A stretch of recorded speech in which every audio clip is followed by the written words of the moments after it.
Friends, तो कैसे हैं आप सब। आज है हमारा day 18 of 30 days series of business statics. पिछली जो हमारी वीडियो थी उसके अंदर हमने कवर किया था correlation analysis, types of correlation analysis. तो अगर आपने वो वीडियो नहीं देखी है तो जो उसका लिंक है वो डिस्क्रिप्शन के अंदर है, आप लोग जाके चेक कर सकते हैं।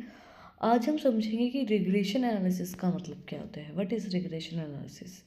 Regression analysis is a simple statistical method for understanding and quantifying the relationship between two or more variables. It helps a business estimates one dependent variable based on the value of one or more independent variable.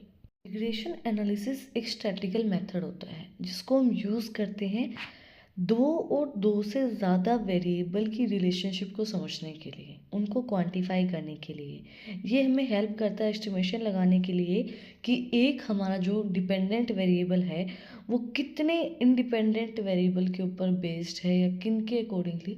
मतलब हमें समझना है कि जो हमारे variables हमें दिए गए हैं वो किस तरीके से एक दूसरे के ऊपर बेस्ड है ना।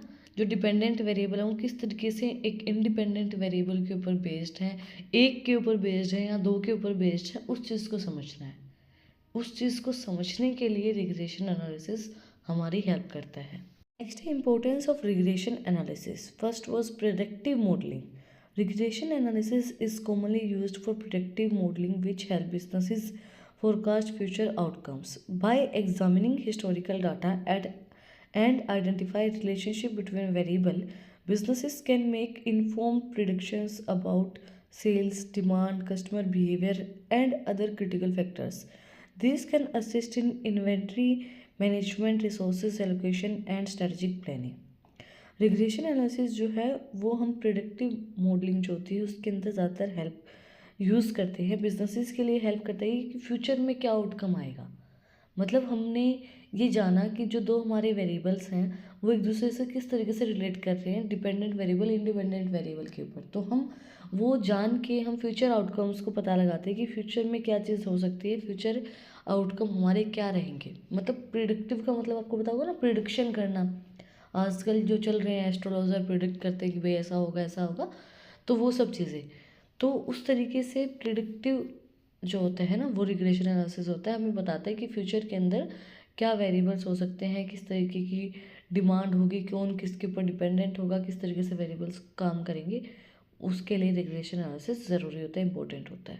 आइडेंटिफाई की drivers in business understanding the factors that drive specific outcomes is essential. Regression analysis can help identify which independent variables significantly impact the dependent variable. For example, it can determine which marketing channels or advertisement strategy influence sales most, allowing business to allocate resources more effectively. जैसे मैंने आपको बोला कि ये identify करता है जो outcomes हैं उनको कौन ड्राइव कर रहा है। मतलब हमें ये देखने के लिए कि भाई इंडिपेंडेंट वेरिएबल डिपेंडेंट वेरिएबल को ड्राइव कर रहे हैं या डिपेंडेंट वेरिएबल इंडिपेंडेंट वेरिएबल को ड्राइव कर रहे हैं। इसका एग्जांपल हमें दिया गया है कि ये डिटरमाइन करना जो मार्केटिंग चैनल हैं या एडवर्टाइजमेंट स्ट्रेटजी हैं, कौन सी चीज़ सेल्स को ज़्यादा अफेक्ट कर रही है। भाई मार्केटिंग अफेक्ट कर रही है या एडवर्टाइजमेंट अफेक्ट कर रही है। मतलब जैसे हम मार्केटिंग करवाते हैं कि भाई ये सेल है, ये सब चीज़ें चल रही हैं, ये चीज़ें चल रही हैं, प्रोडक्ट की मार्केटिंग करवाते हैं, या फिर हमारी जो एडवर्टाइजमेंट करवा रहे हैं वो, तो क्या चीज़ अफेक्ट कर रही है। तो उस चीज़ को समझना कि इंडिपेंडेंट वेरिएबल डिपेंडेंट वेरिएबल को अफेक्ट कर रहे हैं, डिपेंडेंट वेरिएबल इंडिपेंडेंट वेरिएबल को अफेक्ट कर रहे हैं, क्या चीज़ उसको ड्राइव करके चल रही है, मतलब क्या चीज़ चला रही है मार्केट को, है ना। उस चीज़ को समझने के लिए हेल्प करता है regression analysis. Optimising decision making. Regression analysis provide insight that enable business to make data driven decisions, whatever it's optimized pricing strategy, production process, or making companies. Regression can help companies allocate resource effectively and achieve better outcomes. Better decision लेने में help करता है जब आपको पता चल जाता है कि ये चीज़ मार्केट को ड्राइव कर रही है, ये चीज़ अफेक्ट कर रही है, तो उसके लिए आप डिसीजन ले सकते हो कि भाई आपको प्राइसिंग स्ट्रेटजी क्या रखनी है, प्रोडक्शन किस तरीके से करेंगे, कंपनी किस तरीके से चलानी, मार्केटिंग हमें किस तरीके से करनी है। तो उस चीज़ के लिए हमें किस तरीके से रिसोर्स का एलोकेट करना है, वो डिसीजन लेने में भी हमारी हेल्प करती है regression analysis. Risk assessment. Business are exposed to various risks such as economic fluctuations, market changes, and competitive pressure. Regression analysis powered risk assessment techniques can be used to assess how change in independent variable may affect business performance. These allow for a risk mitigation strategy to be developed, helping companies prepare for potential challenges. Risk को asset करने में help करता है। मतलब आपको पता होता है कि हम सबको पता होता है कि बिजनेस अगर आप कोई भी कर रहे हो तो उसके अंदर रिस्क बहुत ज़्यादा है। रिस्क होता है भाई इकोनॉमिक फ्लक्चुएट हो जाए, मार्केट में कोई चेंज आ जाए, कम्पिटिटिव आपकी कंपटीशन में 3-4 दुकानें और खुल जाए, तो वो रिस्क होता है। तो जो रिग्रेशन एनालिसिस होता है वो आपको हेल्प करता है कि आपको पता लगाने के लिए कि क्या चेंज हो रही है, क्या चीज़ें चेंज हो रही है और क्या चीज़ें किस चीज़ से अफेक्ट कर रही हैं। मतलब आपको ये पता लग जाता है रिग्रेशन एनालिसिस की हेल्प से कि किस चीज़ से क्या इफेक्ट हो रहा है आपके बिजनेस के ऊपर और उस इफेक्ट को आप किस तरीके से कम कर सकते हैं, कौन सी चीज़ ज़्यादा अच्छा इफेक्ट कर रही है। मतलब ये नहीं होता है कि आप कोई काम कर रहे हैं, जैसे आपने देखा होगा लोग जो वीडियोस बनाते हैं, अब एक वीडियो चल गई तो उसको ये लगता है कि इस वीडियो इस टाइप के कंटेंट को लोग पसंद करते हैं तो वो उसी टाइप का कंटेंट बनाना पसंद करेगा, है ना। तो आपको पता चल गया कि भाई ये कंटेंट मुझे नहीं बनाना, ये कंटेंट मुझे बनाना है ना। तो वो चीज़ होती है। तो रिग्रेशन एनालिसिस आपको ये हेल्प करता है कि क्या चीज़ आपको आपके बिजनेस को रिस्क प्रोवाइड करवाएगी कि भाई इससे आप रिस्क में रहेंगे और क्या चीज़ आपको रिस्क फ्री करेगी कि इससे आपको रिस्क फील नहीं होगा। आप अगर इस चीज़ के ऊपर डिपेंड होकर चलोगे तो आपका काम बनता रहेगा। अब आपको ये पता है कि आपकी मार्केटिंग से आपके बिजनेस के ऊपर बहुत अच्छा इफेक्ट पड़ रहा है, तो आप फिर उस प्रोडक्ट की मार्केटिंग और अच्छे से करेंगे, है ना। फिर कंपटीशन से कोई फ़र्क नहीं पड़ता जब आपकी मार्केट के अंदर एक इमेज बनी हुई है, मार्केटिंग आपकी अच्छी है। तो अब आपको पता है कि एडवर्टाइजमेंट से हो रहा है, तो आप एडवर्टाइजमेंट अच्छे से करेंगे। तो उस चीज़ को समझने के लिए जो रिग्रेशन एनालिसिस है वो हमारी हेल्प करता है। नेक्स्ट है performance evaluation. Regression analysis can evaluate the effectiveness of different incentives and strategy.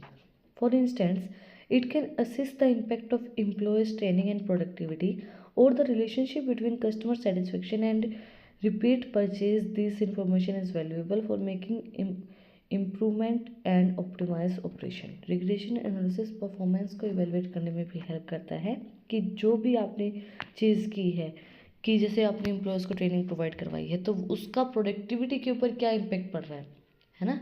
आपने किसी को ट्रेनिंग प्रोवाइड करवाई तो वो ट्रेनिंग से आपकी जो बिज़नेस की प्रोडक्टिविटी है उसके ऊपर क्या इम्पेक्ट पड़ रहा है।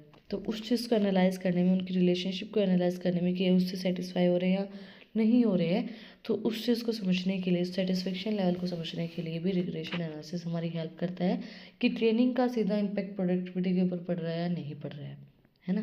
हम कोई काम करते हैं तो हमारा एक मोटिव होता है कि इस काम का उस काम के ऊपर कितना इम्पेक्ट पड़ेगा। अब हम स्टडी कर रहे हैं तो हमारी स्टडी का कितना इम्पेक्ट पड़ेगा हमारे एग्ज़ाम्स के ऊपर, इम्पैक्ट पड़ेगा ना। तो उस चीज़ को समझने के लिए, उस सेटिस्फेक्शन लेवल को इवेलुएट करने के लिए रिग्रेशन एनालिसिस हमारी हेल्प करता है। नेक्स्ट है market research. In market research, regression analysis can be use to understand consumer behaviour and preference.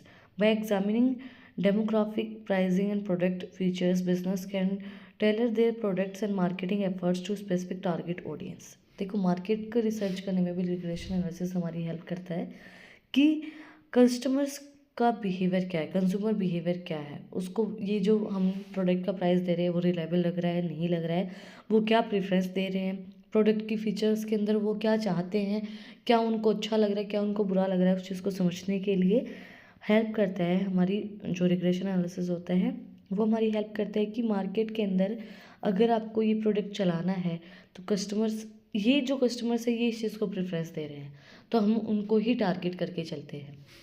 अब देखो बहुत सी चीज़ें होती हैं। अब क्या होता है कि अगर कोई भी प्रोडक्ट है मार्केट के अंदर तो वो होता है अलग अलग लोगों के लिए, सेम पर्सन्स के लिए तो नहीं होता है। अब जो भी कपड़े हैं, जैसे हील्स का एक एग्जांपल ले, हम हील जो है वो लड़कियां डालती हैं ज़्यादातर, जो एज्ड लेडीज़ हैं वो नहीं डालती हैं, कम डालती हैं, मतलब डालती हैं, वो अपनी अपनी प्रेफरेंस होती है। तो आप टारगेट किसको करके चलोगे, जो 21 21 से 25 साल की एज के अंदर है, या 15 से 25 साल की एज है, तो आप उनको टारगेट करके चलोगे। तो रिग्रेशन एनालिसिस होता है, वो हमें बताता है कि कौन सी स्पेसिफिक ऑडियंस को हमें टारगेट करके चलना है, क्या हमारा टारगेट रहेगा। That's it for today. आज हमने कवर किया regression analysis and importance of regression analysis. कुछ भी डाउट है, कुछ भी पूछना है तो कमेंट में आप मुझसे पूछ सकते हैं। और अगर आपको इन टॉपिक्स की PDF चाहिए तो टेलीग्राम चैनल का लिंक भी डिस्क्रिप्शन के अंदर है, वहाँ पे जाकर आप मुझे सब्सक्राइब कर सकते हैं। और भी इंटरेस्टिंग रील्स को देखने के लिए इंस्टाग्राम चैनल का लिंक भी डिस्क्रिप्शन में है, वहाँ पे जाकर मुझे फॉलो कर सकते हैं। और अगर आपने वीडियो को यहाँ तक देखा है तो प्लीज़ सब्सक्राइब के बटन पे एक मुक्का मार दो और बेल आइकन प्रेस करो, ताकि जो सबसे पहली अपडेट है वो आप लोग के पास आए। फिर मिलते हैं एक नई वीडियो के साथ, एक नए टॉपिक के साथ। Like share and subscribe. Thank you for watching my video and enjoy your life.